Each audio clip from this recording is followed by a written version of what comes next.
Cricket না রাজনীতি? অবশেষে মুখ খুললেন সাকিব। কি বললেন তিনি? জানলে আপনি অবাক হবেন। বাংলাদেশ ক্রিকেটের পোস্টার বয় বিশ্বসেরা অলরাউন্ডার সাকিব আল হাসান আবারও আলোচনার কেন্দ্রবিন্দুতে। সম্প্রতি তার একটি বক্তব্য ঘিরে শুরু হয় তুমুল বিতর্ক। অনেকেই ভাবছিলেন তাহলে কি এবার রাজনীতিতে পুরোপুরি নামছেন সাকিব? অবশেষে সব জল্পনা কল্পনার অবসান ঘটিয়ে পরিষ্কার করলেন সাকিব। সামাজিক যোগাযোগ মাধ্যমে দেওয়া এক পোস্টে তিনি জানান, এই মুহূর্তে আমার পুরো মনোযোগ শুধু ক্রিকেটে। হ্যাঁ, ঠিকই শুনেছেন। কেরিয়ারের শেষ সময়ে এসে তিনি চান, সাকিব বলেন, আমি চাই দেশের হয়ে দারুণ কিছু পারফরম্যান্স উপহার দিতে। তবে রাজনীতি নিয়ে কী ভাবছেন তিনি? সাকিবের ভাষায় দেশের উন্নয়নের জন্য রাজনীতি গুরুত্বপূর্ণ, কিন্তু শুধু রাজনীতির মাধ্যমেই কাজ করতে হবে এমন নয়।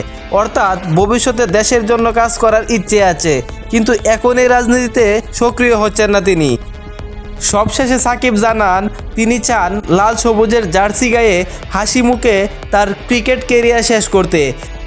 এজন্য তিনি দেশবাসীর কাছে চেয়েছেন ভালোবাসা আর দোয়া।